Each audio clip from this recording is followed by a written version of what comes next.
नमस्कार, मैं सुनीता गोदारा। मेरे YouTube चैनल पर आपका स्वागत है। आज हम कक्षा 12 पुस्तक सृजन के अध्याय 4 बिहारी जी के दोहों का अध्ययन करेंगे।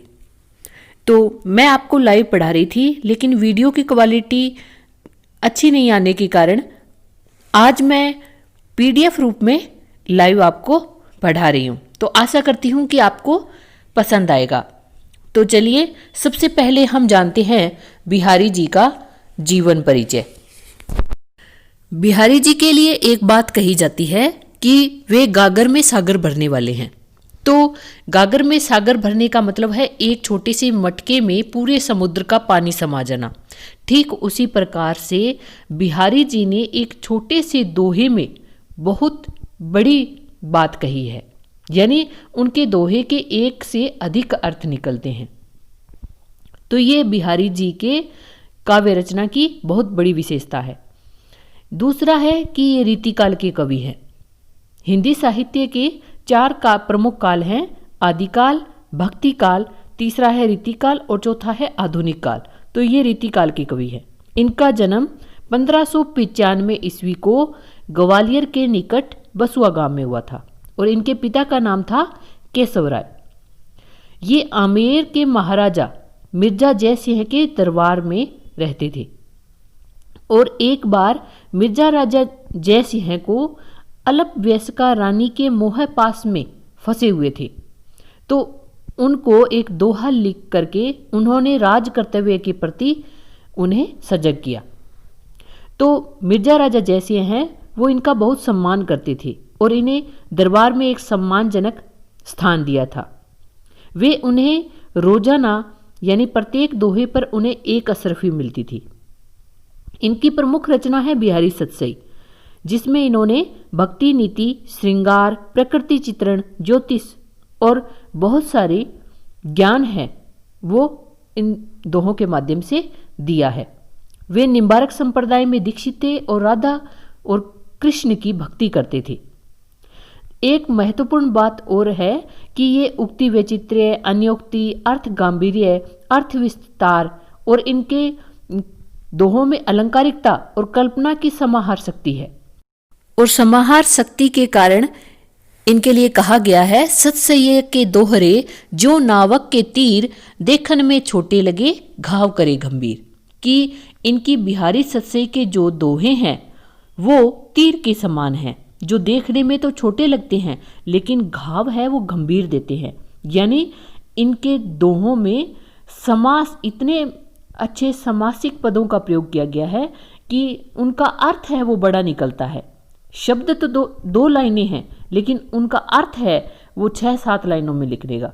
इसका ये अर्थ होता है समाहार शक्ति। जिस प्रकार से जैसे समस्त पद जो होता है वो जैसे समास का है लंबोदर, तो इसका विग्रह करेंगे तो क्या होगा, लंबा है उदर जिसका, यानी गणेश जी के लिए आएगा।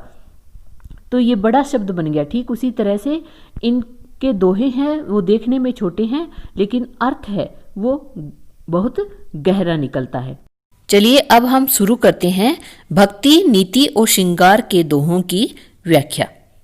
मेरी भव बाधा हरो राधा नागरी सोई, जातन की झाई परे श्याम हरित दूती होई। यहाँ बिहारी जी कह रहे हैं नागरी का अर्थ है चतुर, हरित का अर्थ है प्रसन्न होना या हरे रंग, भव का अर्थ है सांसारिक, तन का अर्थ है शरीर और झाई का अर्थ है परछाई। यहाँ इसके 2 अर्थ हैं। सबसे पहला अर्थ है कि हे चतुर राधा, मेरी भव बाधा हरो, यानी आप मेरी सांसारिक कष्टों को दूर करें। जातन की झाई परे श्याम हरित दूती होई, कि जिसके सुंदर स्वरूप की झलक मात्र पड़ने से या देखने से श्याम हरित दूती होई, कि श्री कृष्ण है वो अत्यंत प्रसन्न हो जाते हैं। श्याम का अर्थ है श्री कृष्ण, हरित का अर्थ है प्रसन्न होना। अब दूसरा अर्थ जो है हरित का हरे रंग का होता है। तो चलिए जानते हैं। मेरी बाधा हरो राधा नागरी सोई, कि हे चतुर राधा आप मेरी सांसारिक बाधाओं को दूर करो।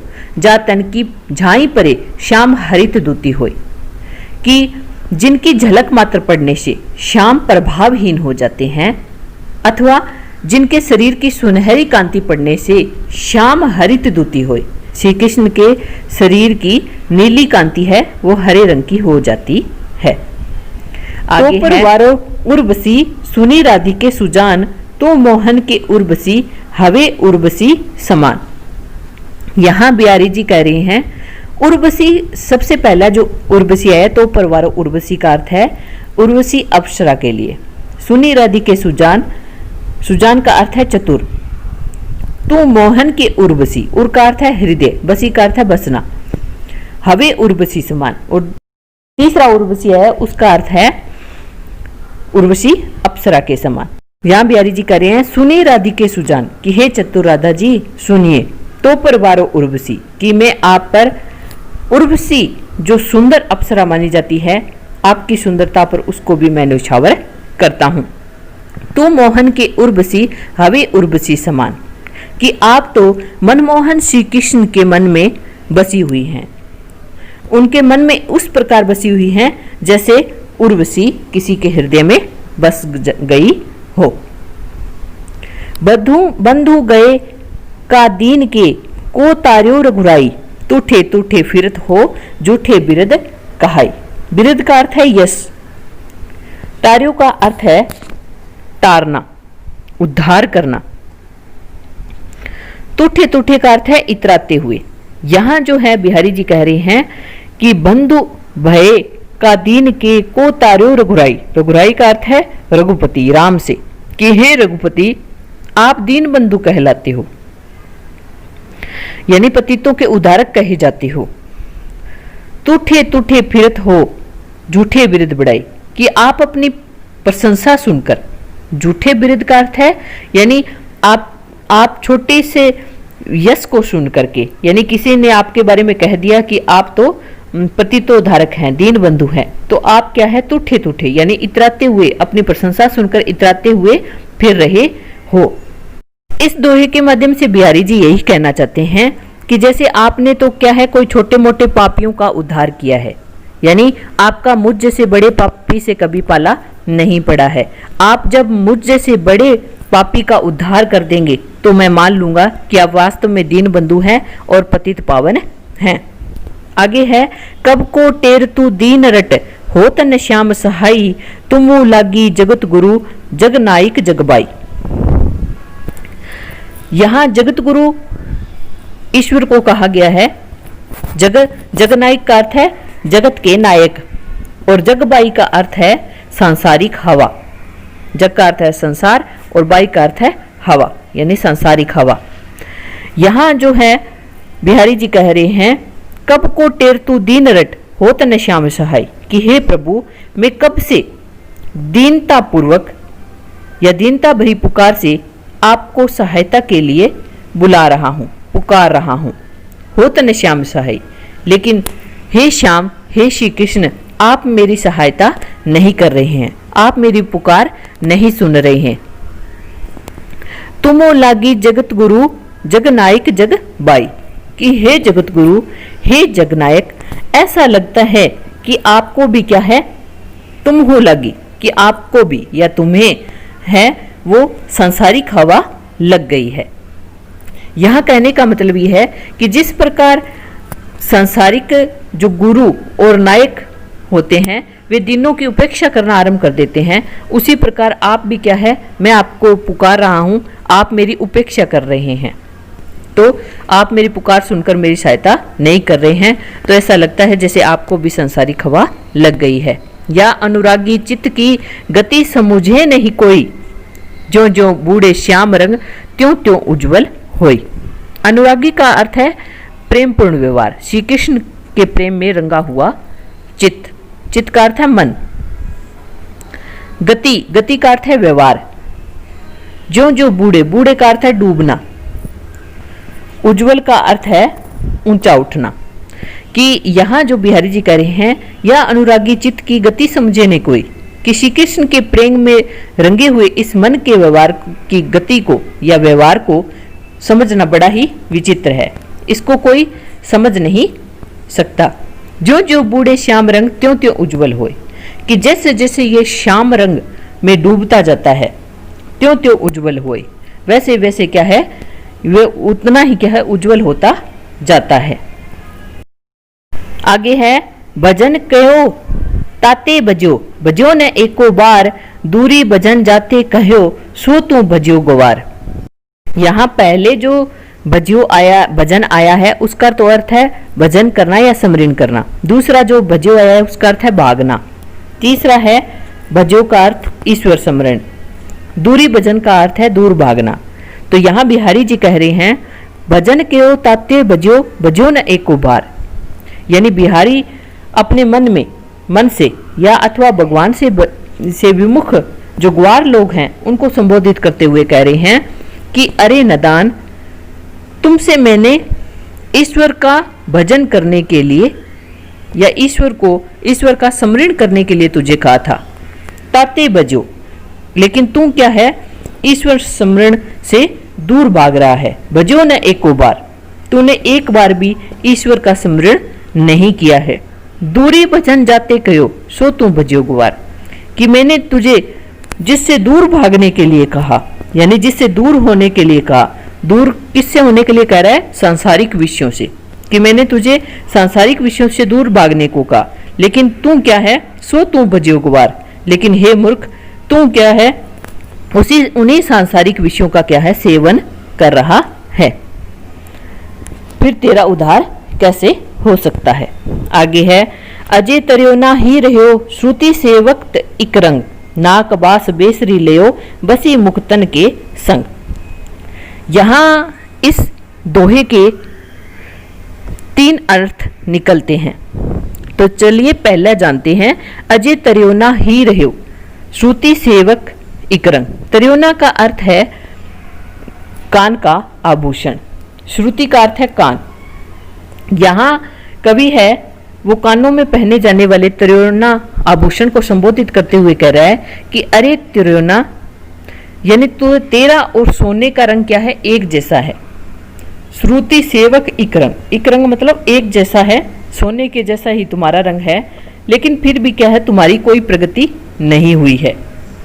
तुम क्या है श्रुति सेवक इकरंग, यानी तुम तो कान में ही बने हुए हो, तुम्हारी कोई प्रगति नहीं हुई है, कान से कहीं और तुम नहीं गए हो। नाक बास बेसरी लेओ, बसी मुक्तन के संग। बेसरी का अर्थ होता है नाक का आभूषण, कि मुक्तन का अर्थ है मोती, कि तुम नाक में रहने वाले बेसरी आभूषण को देखो कि वह क्या है मोतियों का संग पाकर के नाक व्यक्ति के समान की प्रतीक जो नाक है उस पर स्थान प्राप्त कर लिया है। अब इसका दूसरा अर्थ देखते हैं। दूसरे अर्थ में तरियोना का अर्थ है उद्धार, श्रुति का अर्थ है वेद और नाक का अर्थ है स्वर्ग, बेसरी का अर्थ है सामान्य जन और मुक्तन का अर्थ है मुक्त पुरुष या सज्जन पुरुष। यहाँ बिहारी जी कह रहे हैं वेद शास्त्रों श्रुति सेवक इकरंग, कि हे वेद शास्त्रों का अध्ययन करने वाले व्यक्ति अजय तरियोना ही रहो, यानी तुम्हारा अभी तक उद्धार नहीं हुआ है। तुमने तो वेद शास्त्रों का अध्ययन किया है फिर भी तुम्हारा अभी तक उद्धार नहीं हुआ है। नाक बास बेसरी लियो, बसी मुक्तन के संग।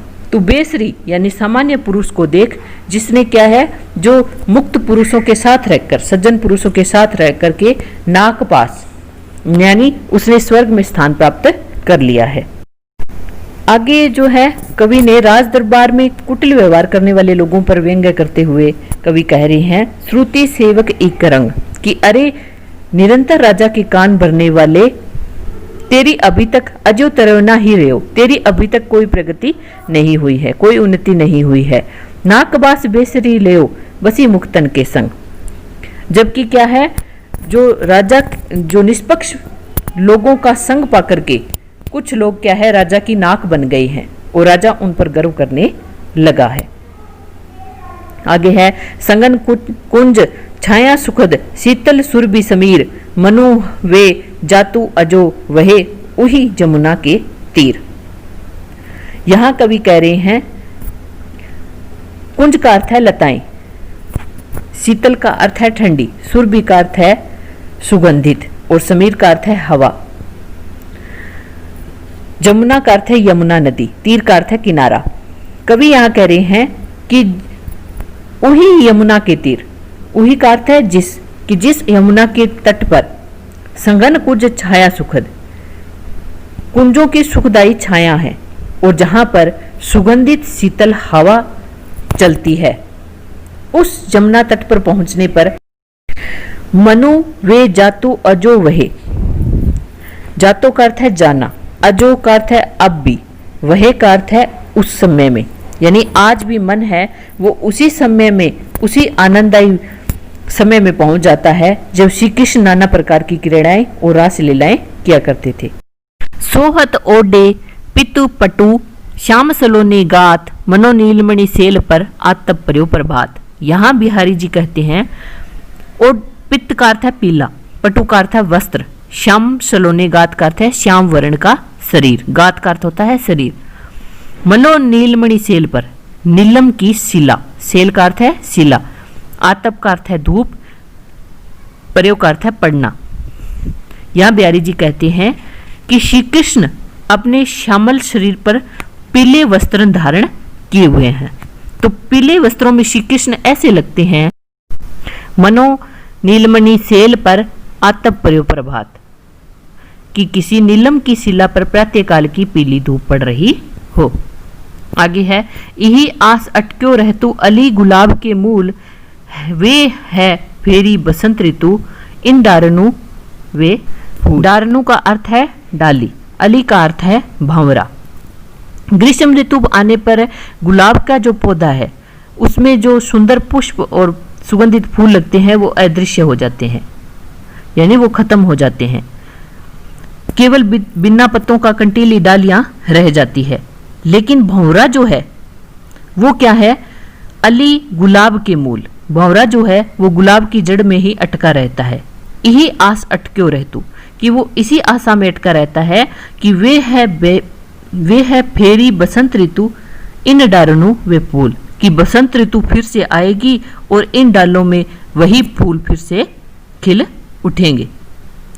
अगला जो अन्योक्ति के रूप में इसका अर्थ है वो ये है कि उन व्यक्तियों पर कवि व्यंग्य कर रहे हैं जो क्या है, जब उनके पास सुख साधन जब होते हैं और वो एक दिन छिन जाते हैं, नष्ट हो जाते हैं, तो वो इसी आशा और प्रतीक्षा में फंसे रहते हैं कि एक दिन फिर अनुकूल समय फिर आएगा और उन्हें फिर से उन्हीं सुख साधनों को भोगने का अवसर मिलेगा।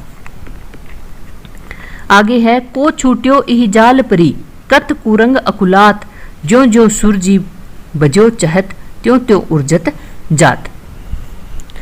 यहाँ इसके भी दो अर्थ निकलते हैं। कवि जो है यहाँ संसारिक बंधनों में जकड़े हुए लोगों को संबोधित करते हुए कह रहा है को छूट्यो इह जाल परी कत कुरंग अकुलात। कुरंग का अर्थ होता है हरिण, अकुलात का अर्थ है व्याकुल होना, इह जाल का अर्थ है संसारिक जाल है, यह संसारिक जो बंधन है, कि अरे बावले हिरण तू जिस जाल में फंस गया है उससे आज तक कौन छूट पाया है। को छूट्यो का अर्थ है कौन छूट पाया है। ज्यो ज्यो सूरजी बजो चहत त्यों त्यों उर्जत जात, यानी तू व्यर्थ ही झटपटा रहा है। तो इस जाल से निकलने के लिए जितना ही इसको सुलझाने का प्रयत्न करेगा, जितना इससे छूटने का प्रयत्न करेगा और बजो चहत और भागना चाहेगा, त्यों त्यों उर्जत जात, उतना ही और इसमें फंसता जाएगा। दूसरा जो अर्थ इसका है वो ये है को छूट्यो इह जाल परी कत कुरंग अकुलात। कुरंग का अर्थ है मनुष्य सी की, हे संसारिक सुख भोगों के जाल में फंसे हुए मनुष्य, इन सुखों के जाल में फंस जाने पर इनसे छूट पाना असंभव हो जाता है। को छूट्यो इह जाल परी, यानी एक बार व्यक्ति इसमें फंस जाता है तो फिर इससे छूटना असंभव है। ज्यों ज्यों सूरजी बजो चहत त्यों त्यों उर्जत जात, यानी इनकी क्या दुख में परिणाम से त्रस्त होकर अब तू छूटने के लिए जो झटपटा रहा है, तेरा यह प्रयास क्या है, व्यर्थ है। यानी तू इससे छूटने के लिए जितना प्रयत्न करेगा ये तुझे उतना ही उलझाते जाएंगे। बतरस लालच लाल की मुरली धरी लुकाए, सोह करे बोहनी हंसे देन कहे नट जाए। यहाँ जो है गोपियाँ श्री कृष्ण से बातें करने के लिए उनकी मुरली को क्या है छुपा लेती हैं, लेकिन श्री कृष्ण जब उनसे मुरली मांगते हैं तो फिर वो गोपियाँ हैं वो देती नहीं हैं, क्यों नहीं देना चाहती है? क्योंकि वे उनसे बातें करने, उनसे बातों का आनंद लेना चाहती हैं। और श्री कृष्ण को पता है कि मुरली इन्हीं के पास है। तो बतरस लालच लाल की, बतरस लालच यानी बातों के आनंद में, या बातों श्री कृष्ण से बातें करने के लालच में क्या है, गोपियां मुरली धरी लुकाई, गोपियां हैं वो श्री कृष्ण की मुरली को छिपा लेती हैं। लुकाई का अर्थ है छिपाना। सोह करे बोहनी हंसे देन कहे नटी जाए। और श्री कृष्ण को पता है कि जो मुरली है वो इन्हीं के पास है, लेकिन गोपियां हैं वो सोह करे, सोह करके यानी गोपियां सौगंध खा के कहती हैं, झूठी सौगंध खाकर कहती हैं कि उन्होंने श्री कृष्ण की बंसी को नहीं चुराया है। बोहनी हंसे, और फिर बोहों के संकेतों से वो क्या है, मुस्कुराती हैं, हंसती हैं। देन कहे नटी जाए। और जब श्री कृष्ण उनसे मुरली मांगते हैं तो वो क्या है, देने से मना कर देती है। आगे है, नाची अचानक ही उठे बिनु पावस बन मोर, जानती हो नंदित करी यह दिशी नंद किशोर। दिशी का अर्थ है दिशा, नंद किशोर का अर्थ है श्री कृष्ण के लिए, नंदित का अर्थ है आनंदित करना, पावस का अर्थ है वर्षा ऋतु। नाची अचानक ही उठे बिन पावस बन मोर। तो गोपी यहाँ कहती है कि बिना वर्षा ऋतु के ही मोर नाचने लगे हैं। तो मुझे अनुमान होता है कि जानती हो नंदित करे यह दिशी नंद किशोर, कि घन तुल्य अर्थात बादलों के समान श्याम शरीर वाले श्री कृष्ण नंद नंदन इस दिशा को अपने आगमन से आनंदित कर दिया है। भाव यह है कि श्री कृष्ण घनश्याम कहलाते हैं। घनश्याम क्यों कहलाते हैं? क्योंकि उनका जो शरीर है वह बादलों के समान सांवला है। तो मोरों ने क्या है, श्री कृष्ण को ही बादल समझ लिया है और वो ये सोचते हैं कि वर्षा ऋतु आ गई है, तो वे मगन होकर नाचने लगे हैं। यहाँ पर भ्रांतिमान अलंकार है। लिखन बैठी जाकी छवि गही गई गर्भ गरूर, भय न केते जगत के चतुर चितेरे कूर। कूर का अर्थ है असफल होना, चितेरे का अर्थ है चित्रकार, गर्भ का अर्थ है घमंड, गरूर का अर्थ है गर्वीले, छवि का अर्थ है सौंदर्य छवि, जगत का अर्थ है संसार। कि लिखन बेटी जाकी छवि, कि एक अपूर्व सुंदरी नायिका के सौंदर्य की छवि का चित्र बनाने के लिए गही गही गर्भ गुरूर, कि बहुत सारे गर्वीले और अहंकारी चित्रकार आए। भय न कहते जगत के, कि संसार के कितने ही चित्रकार है उस सुंदर नायिका का चित्र बनाने के लिए आए, लेकिन वो सभी क्या है, असफल हो जाते हैं। कारण क्या है, भाव क्या है इसका? कवि कहना चाहता है कि उस नारी की सुंदरता की जो छवि है वह पल पल बदलती रहती है, और चित्रकार चित्र बनाकर जैसे ही चित्र और उस सुंदरी का मिलान करता है तो उसमें भिन्नता दिखाई देती है। अंततः उस महान चित्रकार होने का गर्व और अहंकार चूर हो जाता है। जीने पट में झुलमिली झलती ओप अपार, सुरतरु की मनु सिंधु में लसती पल्लव डार। यहां कवि कहता है जीने पट का अर्थ है जीने वस्त्र, झुलमिली का अर्थ है झुलमिली आभूषण, और दूसरा जो इसका अर्थ है वो झिलमिलाना है। ओप का अर्थ है कांति, अपार का अर्थ है अत्यंत, सुरतरु का अर्थ है कल्प वृक्ष, और पल्लव का अर्थ है सैप, पल्लव का अर्थ है पत्तों से लदी हुई, डार का अर्थ है डाली। तो यहां कवि कहते हैं झीने पट में झुलमिली झलकती ओप अपार, कि इस नायिका द्वारा पहने गए महीन वस्त्र में झुलमिली नामक आभूषण की क्या है, अपार शोभा है। ओप अपार यानी अपार शोभा झलक रही है।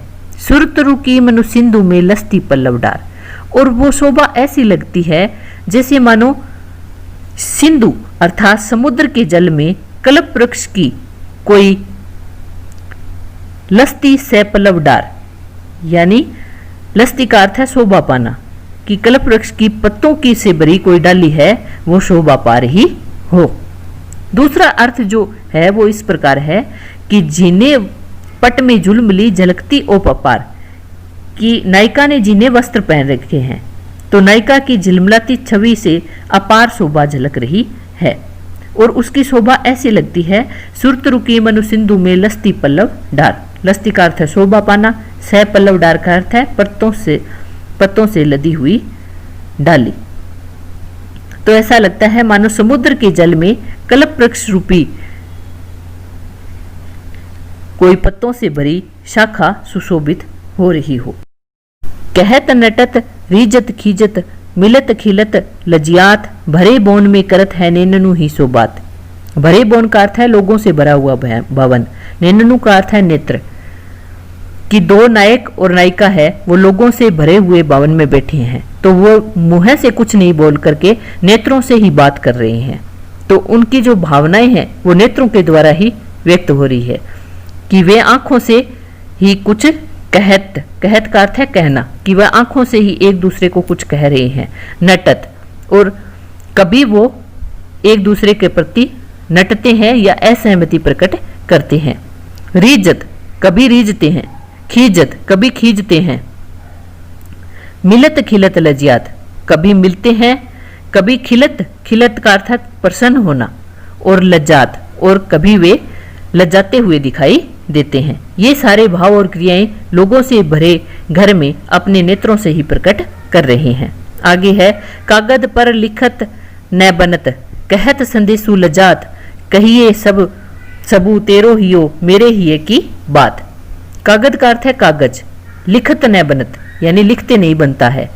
संदेशु लज्जात, लज्जात का अर्थ है लज्जाना। कहत का अर्थ है कहते हुए। यहाँ नायिका नायक को अपने मन की बात बताना चाहती है, परंतु क्या है उसके सामने समस्या है। कागज पर लिखत न बनत, कि वह अपने मन की बात को प्रिय को कैसे बताए। कागज पर अपने मनोभावनों को लिख नहीं पा रही है। कहत संदेशु लज्जात, और अगर वह मुंह से कहे तो उसे लज्जा आती है। कहिए सब तेरो हियो मेरे हिये की बात। तो वह नायिका है, कहती है कि यदि हमारा प्रेम सच्चा है तो नायक का हृदय है, उसके हृदय की बात को स्वयं ही जान लेगा। यानी मुझे लिखने की और मुझे बताने की जरूरत नहीं है। अगर सच्चा प्रेम है तो मेरे हृदय की बात को नायक अपने आप जान लेगा। कहत सबे बेंदी दिए अंकु 10 गुनी हो तू तिय लीलार बेंदी दिए अगिनतु बढ़त उदतु। यहां कवि कहना चाहते हैं, बेंदी का अर्थ है बिंदी,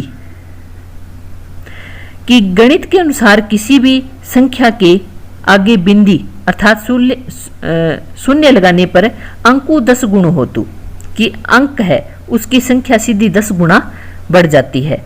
तिय लीलार बेंदी दिए अगिनतु बढ़तु उदोतु। उदोतु का अर्थ है प्रकाश या सुंदरता। तिय का अर्थ है नारी, लीलार का अर्थ है मस्तक। और वही बिंदी अगर किसी स्त्री के मस्तक पर लग जाती है तो उस स्त्री की शोभा है अग्नतु बढ़त उदतु, उस स्त्री की सुंदरता है वो अनगिनती की बढ़ जाती है। यानी यहाँ गणित का नियम है वह लागू नहीं होता। आगे है दिथि न परतु समान दुति कनक कनक से गात भूषण कर कर्कस लगत पसी पिछाने जात। पसी का अर्थ है स्पर्श करके, कर्कस का अर्थ है कठोर, कनक का अर्थ है सोना, और कनक से गात का अर्थ है गौरव वर्ण या सोने के समान शरीर। दिथि का अर्थ है दृष्टि। यहाँ बिहारी जी कह रहे हैं दिथि न परतु समान दुति कनक कनक से गात, कि नायिका के गौरव वर्ण शरीर पर सोने के जो गहने हैं वो दिखाई नहीं पड़ते हैं, क्योंकि दोनों की चमक या कांति एक जैसी है। किसकी? शरीर की और सोने की। भूषण कर कर्कस लगत पसी पिछाने जात। पसी का अर्थ है स्पर्श, यानी कर का अर्थ है हाथ, कि जब नारी के शरीर को हाथ से स्पर्श किया जाता है तो सोने के आभूषण हाथों को कठोर लगते हैं। तभी पता चलता है कि नायिका ने शरीर पर सोने के आभूषण पहन रखे हैं। अंग अंग नग जगमगत दीप सिकासी दे है दिया बढ़ाए हूं रहे बड़ो उजारो गे है। गेह का अर्थ है घर, उजारो का अर्थ है उजाला, बढ़ाए का अर्थ है बुझा देना। दीप शिखा का अर्थ है दीपक की लो के समान।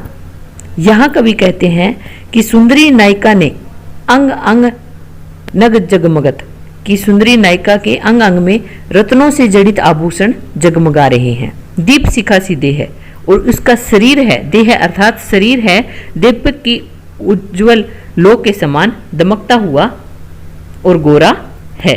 दिया बढ़ाए हूं रहे बड़ो उजारोगे है, कि रात में अगर दीपक को बुझा देते हैं तो भी घर में क्या है, बड़ा उजाला रहता है। आशा करती हूँ आपको मेरी वीडियो अच्छी लगी होगी। अगर अच्छी लगे तो मेरे चैनल को सब्सक्राइब करें, लाइक करें और शेयर करना ना भूलें। Thank you.